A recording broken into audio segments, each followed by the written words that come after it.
नमस्कार, मेरे YouTube channel KS एस्ट्रोविजन में आप सभी का स्वागत है। आज का हमारा टॉपिक है एरीज लग्न के जातकों के लिए कौन से प्लैनेट फंक्शनल मेलेफिक की कैटेगरी में आते हैं और कौन से प्लैनेट फंक्शनल बेनिफिक की कैटेगरी में आते हैं। इसका ज्ञान होना बहुत ही ज़रूरी है, क्योंकि जब हमें इस बात का ज्ञान होगा तभी हम ये जान सकेंगे कि गोचर में आने वाला कौन सा प्लैनेट हमको शुभ इफेक्ट्स देगा और कौन सा प्लैनेट हमको नेगेटिव इफेक्ट्स दे करके जाएगा। तो शुरू करते हैं फर्स्ट हाउस से। ये जो चार्ट है ये एरीज लग्न का चार्ट है। एरीज लग्न मतलब पहला मेष राशि। तो इस न ये मेरे मेष राशि का अंक क्या होता है? 1 नंबर। इसको 1 नंबर से डिनोट करते हैं मेष राशि को। तो 1 नंबर पड़ा हुआ है फर्स्ट हाउस में। This house is called first house. ये second house, third house, fourth house, fifth house, sixth house, seventh house, eighth house, ninth house, 10th house, 11th house, 12th house. तो यहाँ पे इसका लग्न में पड़ा है 1 नंबर एरीज साइन। इसका लॉर्ड होता है मंगल और Mangal Mars. Mars Aries sign जो होता है वो मार्स का मूल त्रिकोण साइन होता है। और इसमें अगर मेष लग्न के जातकों के लिए अगर लग्न का लॉर्ड ही मार्स कहीं भी ट्राइन के लॉर्ड्स के साथ में बैठ जाता है फेवरेबली चार्ट प्लेस्ड होकर के बर्थ चार्ट में, तो ये राशियों का निर्माण कर देता है। ट्राइन लॉर्ड्स कौन से होते हैं? ट्राइन हाउसेस कौन से होते हैं? फर्स्ट हाउस, फिफ्थ हाउस और ये 9th हाउस। तो फर्स्ट हाउस का लॉर्ड तो है मार्स। फिफ्थ हाउस का लॉर्ड कौन बना? 5 नंबर मतलब लियो साइन, सिंह राशि, उसका लॉर्ड होता है सूर्य। और 9th हाउस में क्या नंबर पड़ा है? 9 नंबर। 9 नंबर की जो राशि होती है जोडिक साइन वो कौन सा होता है?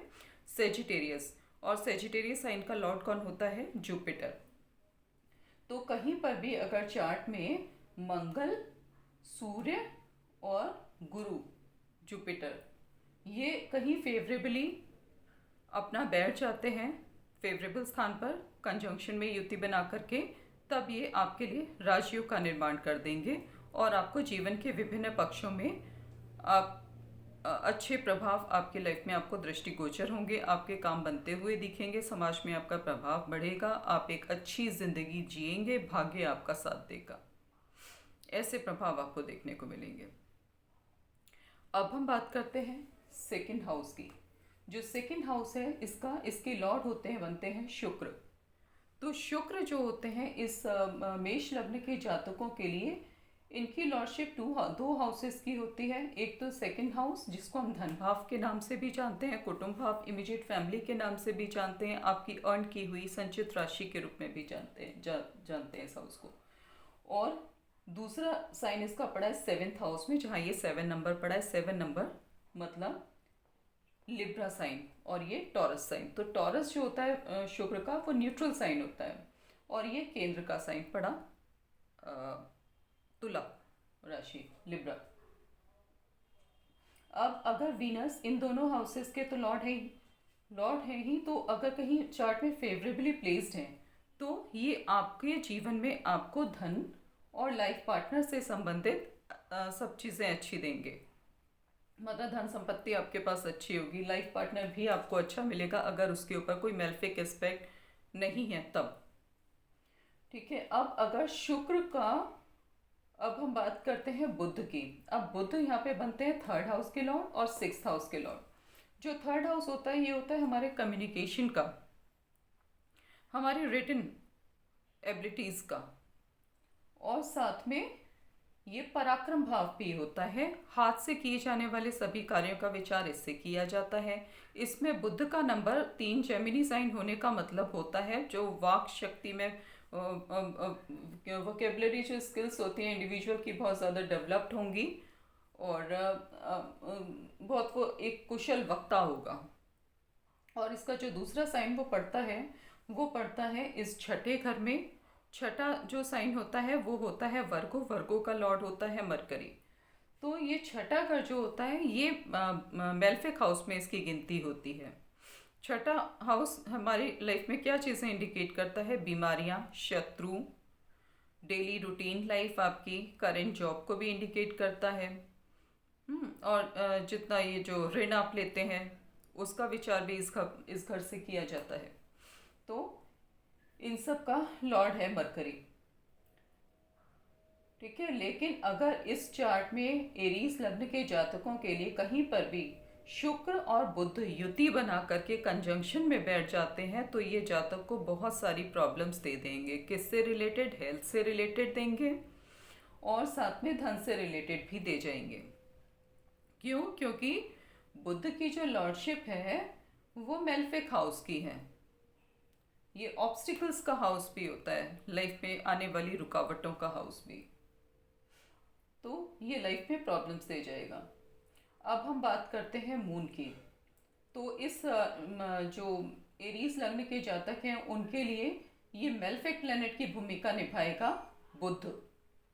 इसको आप ध्यान में रखें। अब अगर आपका लग्न लॉर्ड मार्स अगर वीक हुआ और वो कहीं कंजंक्शन बना करके युति में शुक्र और बुध के साथ में बैठा है अगर चार्ट में, और उसका बल की दृष्टि से भी वो क्षीण है, तब वो ऐसे में इंडिविजुअल के लाइफ स्पैन को कम कर देगा। ठीक है, क्योंकि मंगल की लॉर्डशिप जो है लग्न के साथ साथ 8वें घर की भी है। आयु का विचार इस भाव से करते हैं। तो ऐसे में अगर जो है दुष्टान भाव का जो स्वामी है वो जा साथ में युति बना करके बैठ जाएगा, और मारक हाउस, सेकंड हाउस और 7th हाउस को मारक हाउस माना जाता है। तो ये बुध मारक वाले जो रिजल्ट हैं वो शुक्र देना शुरू कर देगा, और बीमारी से रिलेटेड चीज़ें, ये हेल्थ इश्यूज ये बुध देना शुरू कर देगा, और ये इंडिविजुअल की लाइफ स्पैन को कम कर देंगे और जातक दीर्घायु नहीं जी पाएगा। अब हम बात करते हैं चौथे घर की, जिसको हम सुख भाव कहते हैं, मातृभाव कहते हैं। भूमि भवन वाहन का सुख हम इसी घर से देखते हैं। तो ये चंद्रमा इसका जब लॉर्ड बना तो कोई भी जो शुभ प्लेनेट होता है एज पर ऋषि पराशर कि कोई भी शुभ वाला जो बेनिफिक प्लेनेट जब होता है वो केंद्र के घरों का लॉर्ड बन जाता है, तो वो अपना बेनिफिक जो प्रभाव है उसको खो देता है, उसमें कमी ला देता है। अब अगर देखना है कि भाई उसके उसके प्रभाव में कमी आ रही है, ठीक है, और ना तो ला देगा। लेकिन अगर यही चंद्रमा अगर स्ट्रांग होकर कहीं किसी फेवरेबल स्थान में अगर बैठा है और सूर्य से उसके लिए उसकी दूरी कम से कम 5 घर आगे होनी चाहिए, तब उसका बल पता लगेगा कि बढ़ा हुआ है। ठीक है, सूर्य के घर से नहीं, सूर्य के प्लेनेट इस चार्ट में स्थिति से, जिस घर में सूर्य प्लेनेट प्लेस्ड है उससे जो चंद्रमा का प्लेसमेंट है कम से कम 4 घर आगे होना चाहिए, 4 से 5 घर। अगर ऐसा है तो यानी कि बल की दृष्टि से चंद्रमा बली है। तो उस केस में क्या होगा, इस घर के जो रिजल्ट्स हैं आपके सुखों में वो कमी नहीं ला पाएगा उतनी। ठीक है, फिर भी आपको लाइफ में भूमि भवन वाहन का सुख मिल जाएगा। ठीक है, अगर लग्न लॉर्ड भी मजबूत है और चंद्रमा की स्थिति भी मजबूत है और साथ में उसके कोई सपोज भाग्य भाव का लॉर्ड युति में कहीं फेवरेबल स्थान पे बैठा है तो वो आपको हेल्प करेगा। अब हम बात करते हैं नेक्स्ट हाउस की, जो होता है बनता है ये 5वां घर। ये होता है आपका हायर एजुकेशन का, आपकी संतान का, आपके लव अफेयर्स का, आपके आर्टिस्टिक एबिलिटीज़ का, और जो लाइफ में अब जो स्पेकुलेशन जो होती है ना, जुए टाइप की सट्टे वाली चीज़ें, उनका विचार भी इस भाव से किया जाता है, इस 5वें घर से। तो ये 5वें घर का लॉर्ड बनता है, सिंह राशि है, 5 नंबर की राशि, सूर्य इसका लॉर्ड है। अब अगर सूर्य कहीं फेवरेबल प्लेस्ड है चार्ट में, ठीक है, तो सूर्य सपोज आपका कहीं फेवरेबल प्लेस है और अगर इसके मंगल के साथ में या गुरु के साथ में प्लेस्ड है, तो ये अगेन मैंने बताया राजयोग का निर्माण कर देगा। तब आपकी लाइफ में आपको बहुत अच्छे प्रभाव देखने को मिलेंगे। आपका करियर बहुत अच्छा होगा, आपकी इनकम बहुत अच्छी होगी, आपका भाग्य बहुत अच्छा होगा, आपको पिता का सहयोग मिलेगा अगर जुपिटर के साथ कंजंक्शन बना करके युति बना के बैठा है। क्योंकि 9वां घर जो होता है भाग्य का भी होता है, पिता का भी होता है। तो पिता से मिलने वाली संपत्ति और आपका जो कहना चाहिए भाग्य भी आपको साथ देगा।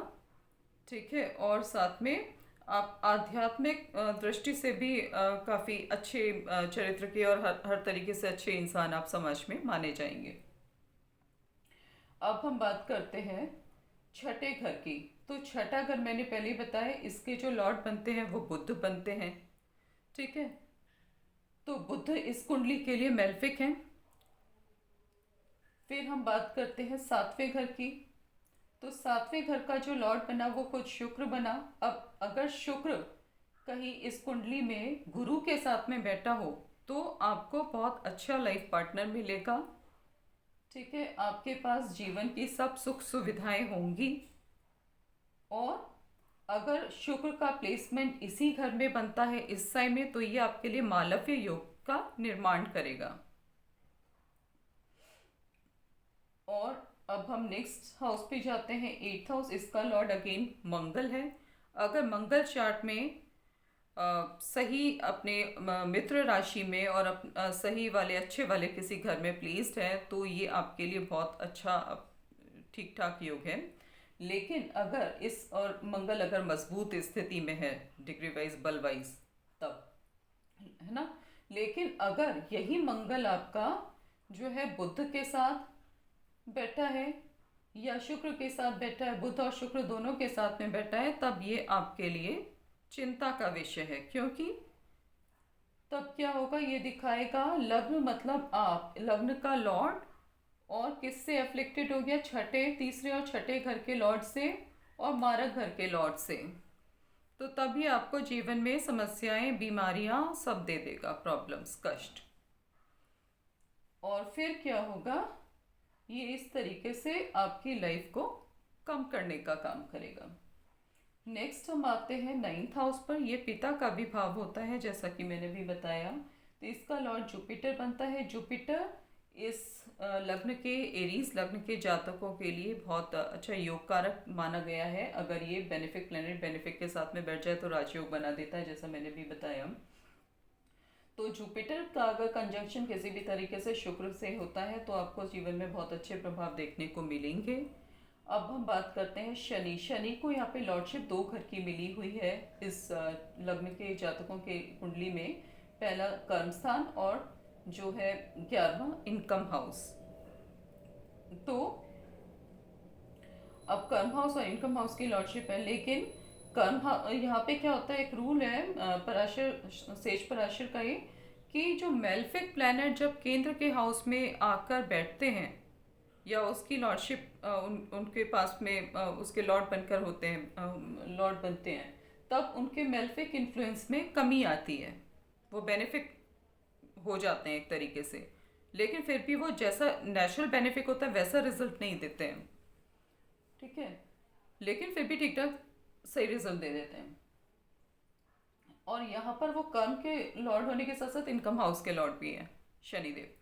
अब ऐसे में शनि का कंजंक्शन अगर मंगल के साथ बन जाता है तब क्या होगा कि मंगल की लॉर्डशिप आठवें घर की भी है। ये जो ससुराल पक्ष और आपके लाइफ पार्टनर की जो परिवार से जो आपको सहयोग मिलता है उसको भी दिखाता है, जॉइंट संपत्ति को भी दिखाता है।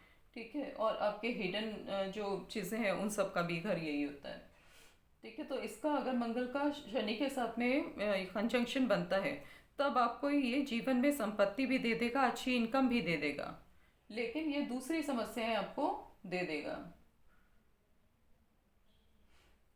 ठीक है, अब यहाँ पर एक चीज़ और भी है कि सपोज मान लो जुपिटर यहाँ पे बैठा है, शनि यहाँ पर बैठा हो सपोज इस कुंडली में, तो क्या होगा कि ये, और या दोनों एक दूसरे के घर में बैठे हों, तो ये धर्म कर्माधिपति योग आइडियली बनेगा, जैसा कि एस्ट्रोलॉजी में दूसरे उनके स्क्रिप्चर्स में दिया हुआ होता है, एस्ट्रोलॉजी की डिक्शनरीज में। लेकिन यहाँ पर ये योग नहीं बन पाएगा। क्यों नहीं बन पाएगा, या बनेगा भी तो उतना अच्छा रिजल्ट वो नहीं दे पाएगा। क्यों नहीं दे पाएगा, क्योंकि जुपिटर ये त्रिकोण ट्राइन भाव के लॉर्ड होने के साथ साथ लॉस भाव के भी स्वामी हैं। और हम शनि की बात करें तो कर्म स्थान के लॉर्ड के साथ साथ शनि जो है मोस्ट मेल्फिक हाउस 11th हाउस के भी लॉर्ड हैं। तो इसलिए ये वाला योग यहाँ पर इतना इफेक्टिव नहीं होगा। तो आप फिर से एक बार डिस्कस करते हैं। और अब हम बात करते हैं राहु केतु की। तो राहु केतु जो होते हैं वो हमेशा 3-9 एक्सेस में अच्छा रिजल्ट देते हैं या फिर 5 और 11 एक्सेस पे अच्छा रिजल्ट देते हैं। इसके अलावा अगर राहु और केतु जो है वो जिस राशि में बैठे होते हैं ना उसके लॉर्ड के हिसाब से रिजल्ट देते हैं। अगर सपोज मान लो शुक्र यहाँ पर राहु यहाँ बैठा है और इसका जो लॉर्ड है शुक्र बना टॉरस साइन का, वो अपने चार्ट में यहाँ पे सपोज बैठा है या कहीं और फेवरेबल साइन में बैठा है या शनि के घर में बैठा है, तब क्या होगा, ये धन की दृष्टि से बहुत अच्छा योग बन जाएगा और बहुत धन संपत्ति वाला, बहुत अकूट संपत्ति वाला ही ऐसा जातक होगा। लेकिन होगा क्या फिर, संपत्ति की दृष्टि से तो बहुत बढ़िया हो जाएगा लेकिन उसके विवाह को ये डिले करा देगा। जैसे शुक्र अगर यहाँ बैठ जाए, 7वें घर का भी लॉर्ड है, धन भाव का भी लॉर्ड है और यहाँ 10वें घर में शनि के घर में बैठ गया, तो धन संपत्ति की दृष्टि से बहुत अच्छा है लेकिन उसके विवाह को लेट करा देगा। और शनि भी यहाँ पर बैठा हुआ है क्योंकि शनि की 10वीं दृष्टि इस पर पड़ेगी। ठीक है, अब इन शॉर्ट अब एक चीज़ क्लियर कर देती हूँ मैं कि किसी की भी कुंडली में ये तीसरा घर, छठा घर और 11वां घर, ये इनकम हाउस, ये मोस्ट मेलेफिक हाउस होते हैं। और जब ये आपकी कुंडली में आपके दूसरे भावों के स्वामियों के साथ में युति में बैठ जाते हैं या उन पर दृष्टि डालते हैं तो ये आपके काम को बिगाड़ने का काम करते हैं, लाइफ में ऑब्स्टिकल्स डालने का ये काम करते हैं। और ट्राइन हाउस जो होते हैं और इनके लॉर्ड्स हमेशा बेनिफिक होते हैं। तो इस कुंडली के लिए जो बेनिफिक प्लैनेट बने वो बने मंगल, सूर्य, गुरु, फंक्शनल बेनिफिक। और जो मेलेफिक प्लैनेट बने वो बने बुध और बने शनि, बुध और शनि बने। और बाकी शुक्र और चंद्र उनका डिपेंड करेगा उनके बल्ब पर, और मंगल का भी, क्योंकि मंगल अगर बली हुए और किसी बुध और शुक्र के साथ में उनकी युति नहीं है तब वो आपको अच्छा रिजल्ट देंगे, आपकी लाइफ अच्छी होगी, दीर्घायु जिएंगे, सब कुछ ठीक रहेगा। लेकिन अगर एफ्लिक्टेड हुए इस घर से, बुध से, है ना, तो तब, और शुक्र साथ में है और बुध भी साथ में अगर है तब फिर ये दिक्कत दे देगा। लेकिन अगर मंगल और शुक्र है तो फिर उतना दिक्कत वाली चीज़ उतनी नहीं है। मेन दिक्कत किससे होगी, इससे, बुध से। तो ये बुध बना इस कुंडली का मोस्ट मेलेफिक प्लैनेट। तो आज का मेरा टॉपिक मैं यहीं पर समाप्त करती हूँ। अगर आपको आज जो मैंने इन्फॉर्मेशन आपके साथ में शेयर की ये पसंद आई हो तो मेरे चैनल को लाइक और सब्सक्राइब करें, और आपके कोई कमेंट हो तो मुझे कमेंट बॉक्स में पोस्ट करें। धन्यवाद, नमस्कार।